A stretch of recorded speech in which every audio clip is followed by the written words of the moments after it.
ආයිබෝවන් කියලා ආරම්භ කරනවා සතිමත් බව පිළිබඳ මීළඟ වීඩියෝව. පසුගිය වීඩියුවෙන් මම ඔබෙන් ඉල්ලීමක් කළා මතකද?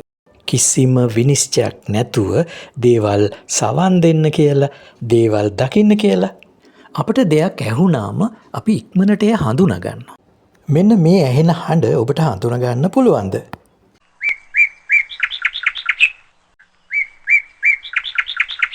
ඔබ හඳුනාගත්තා නේද? ඒ වගේම අපි දෙයක් දැක්කාම ඒකත් අපි ඉක්මනට හඳුනා ගන්නවා. ඔබ දැන් තිරේ දකින දේ හඳුනනවා නේද? අන්න ඒ වගේ ඇහෙන දේත්, ඒ වගේම පෙනෙන දේත් හඳුනා ගැනීමේ හැකියාව අපි කාටත් තියෙන හැකියාවක්. ඔන්න ඔබේ යාළුවෙක් ඇවිල්ලා ඔබට කියනවා අද නම් වහිනවා ෂුවර් කියලා. යාළුවා කිව්ව අදහස ඔබට හරි පැහැදිලි. ඒ එක්කම ඔබේ හිතට නැගෙනවා නෑ වහින එකක් නෑ. හැබැයි වැස්සොත් තමයි ප්‍රශ්නේ. මොකද වුනේ? ඔබට ඇහුණු දෙයට ඔබ යමක් එකතු කරගත්ත නේද? අන්න ඒ එකතු කරගත් එකට තමයි අපි විනිශ්චය කියලා කියන්නේ. එහෙනම් ඔබ සවන් දීලා තියෙන්නේ අර යාළුවා කිව්ව වගන්තියට විනිශ්චයක් එකතු කරලා. ඒ කියන්නේ විනිශ්චයක් එක්ක තමයි සවන් දීලා තියෙන්නේ. විනිශ්චයක් නැතිව අපිට යමක් සවන් දෙන්න බැරිද? විනිශ්චයක් නැතුව අපිට යමක් දකින්න බැරිද? මෙන්න මේ ගැන විමසන්න කියලා තමයි මම පසුගිය වීඩියෝවෙන් ඔබට ආරාධනා කළේ. මම එහෙම කිව්වට ඇත්තටම එය පහසු දෙයක් නෙවෙයි. ඇහෙන දේ හඳුනා ගන්නකොටම විනිශ්චයත් ඇවිල්ලා ඉවරයි. පෙනෙන දේ හඳුනා ගන්නකොටම විනිශ්චයත් ඇවිල්ලා ඉවරයි. කෙනෙක්ගේ හඬක් සමග අපට එන්නේ සමහර විට යම් විධානයක් වෙන්න පුළුවන්.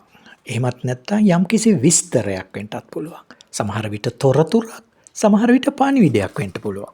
ඉතින් අපේ මනස විනිශ්චයන් එකතු කරන්නේ මෙන්න මේවාට. ඒවා හොඳ වශයෙන් එහෙම නැත්නම් නරක වශයෙන් විනිශ්චය කරනවා. එහෙමත් නැත්නම් හරි වශයෙන්, වැරදි වශයෙන් විනිශ්චය කරනවා. සාධාරණ වශයෙන්, අසාධාරණ වශයෙන් අපි තීන්දුව කරනවා. මෙන්න මේ කියපු තීන්දුව මනසට නැගෙන්නේ එක්ක අතීත මතකයන් එහෙම නැත්නම් අත්දැකීම් විදිහට. ඉතින් ඒවට මනසෙන් ඒවට අවධානය යොමු වෙනවත් එක්කම අපේ අවධානය වර්තමාන මොහොතෙන් ගිලිහිලා අහිමි වෙලා යනවා. ඉතින් අපි කොහොමද වර්තමාන මොහොතට යලි සතිමත් වෙන්නේ? අපි කළ යුත්තේ ඒ විනිශ්චයත් එක්ක රණ්ඩු කරන එක නෙවෙයි. අන්න මගේ හිත විනිශ්චයක් කළා. අන්න ඔහොම කියලා ඒ දිහා උපේක්ෂාවෙන් බලා ඉන්න පුළුවන්. අන්න එතකොට විනිශ්චයට අපව පාලනය කරන්න බැරි වෙනවා. ඉතින් ආපහු අපිට පුළුවන් වර්තමාන මොහොතට අවතීර්ණ වෙන්න. විනිශ්චයකින් තොරව සවන් දෙනවා කියන්නේ අපේ මනසේ නැගෙන මතවාද ඒ මොහොතේ පසෙක තියලා ඇහෙන ශබ්දේ, ඒ කියන්නේ වචනේ තියෙන වේදනාව, සතුට අවබෝධ කර ගැනීමයි. අපේ කන් දෙක ඇත්තටම විවෘත වන්නේ මනසේ තියෙන විනිශ්චය කිරීමේ දොරටු වැහුවාම විතරයි. ඉතින් යමෙකුට සවන් දෙනකොට හිතට යමක් ආවොත් මගේ හිත ඔන්න විනිශ්චය කරනවා කියලා නිහඬව තේරුම් ගන්න උත්සාහ කරමු. මේ ආකාරයට සති පුහුණුව දිගටම කරගෙන ගියොත් චිත්ත ආවේග ගන්නෙ නැතුව සවන් දීමේ හැකියාව දියුණු කර ගන්නට පුළුවන් වෙනවා. සවන් දීම හුදෙක් ශාරීරික ක්‍රියාවක්ම නොවේ. එය සියුම් කලාවක්, ඒ වගේම වත්පිළිවෙතක්. මේ පිළිබඳ ප්‍රායෝගික යෝජනා කිහිපයක් මා ඉදිරිපත් කරන්නම්. 1. පූර්ණ අවධානය යොමු කරමු. සවන් දෙන විට අප ශාරීරිකව මෙන්ම මානසිකවම එතන සිටිය යුතුයි. ඉතින් මෙන්න මේ යෝජනාව මගේ. කෙනෙකු කතා කරනකොට අපේ අතේ තියෙන ජංගම දුරකථනය පැත්තක තියලා ඔහුගේ ඇස් දෙක දිහා බලාගෙන පවසන දෙයට අපේ පූර්ණ අවධානය දෙන බව ඔහුට හිතු ගන්නන්නට ඕනේ. එවිට ඔහුට එය ගෞරවයක් ලෙස දැනෙනවා. 2. මැදින් පැන බාධා නොකරමු.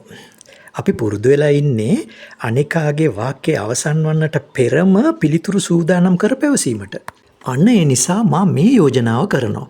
ඔහු පවසන දේ සම්පූර්ණයෙන්ම අවසන් වනතුරු නිහඬව ඉඳිමු. ඔහු පවසා අවසන් වූ පසු තවත් තත්පර කිහිපයක් නිහඬව තබාගෙන අපේ අදහස ප්‍රකාශ කරමු. 3 විනිශ්චයන් හඳුනා ගනිමු. අනිකා කතා කරන විට අපේ සිත තුළ මේ කියන එක වැරදි. මම මේකට එකඟ නෑවෙනි හඬවල් නැගෙන්න පුළුවන්. ඉතින් ඒ සඳහා මගේ යෝජනාව නම් එවන් විනිශ්චයක් සිතට සැනෙන් ඒ බව දැන මම දැන් සවන් දෙනවා පමණයි කියලා නැවතත් ඔහුට සවන් දීමයි. 4 අනුකම්පාවෙන් යුතුව සවන් දෙමු. ඒ කියන්නේ ඔහු පවසන වචනවලට වඩා ඒ පිටුපස තියෙන හැඟීම් තේරුම් ගන්න උත්සාහ කරමු. එයා ඉන්නේ කේන්තියෙන්ද, වේදනාවෙන්ද, එහෙම නැත්නම් බියෙන්ද? මෙන්න මේ වගේ අවස්ථාවලදී ඒ හැඟීම් වලට අපි අවස්ථාව දෙමු. 5 ඔහුගේ අදහස තහවුරු කරගනිමු. අපට සමහර විට අනිකා කී දේ වැරදියට වැටෙන්නට පුළුවන්. ඉතින් මෙන්න මගේ යෝජනාව. ඔහු කතා කර අවසන් වූ පසු අපිට අහන්න පුළුවන් ඔයා අදහස් කළේ මෙන්න මේ වගේ දෙයක්ද කියලා බොහොම සුහදව ඒ අපේ වැරදි මතය නැති කරගන්නට උත්සාහ කරන්න පුළුවන්. ඉතින් දැන් ඔබ සූදානම් නේද? මේ සතියේ ඔබ යමකු සමග කතා කරනකොට විනිශ්චය කිරීමේ මනස මොහොතකට නිහඬ කරලා දර්පණයක් වගේ වෙමු. දර්පණය තමා ඉදිරියට එන දේ ඒ විදිහටම පෙන්වා ගන්නවා. විනිශ්චයකින් තොරව අනිකාගේ වචන අපේ මනස තුල පරාවර්තනයට ඉඩ දෙමු. අදම මේ අත්හදා බලන්නට උත්සාහ කරමු. මීළඟ වීඩියෝ මගින් සතිමත්ව විනිශ්චයකින් තොරව දකින ආකාරය හඳුනා ගනිමු. එතෙක් ඔබ සැමට තෙරුවන් සරණයි.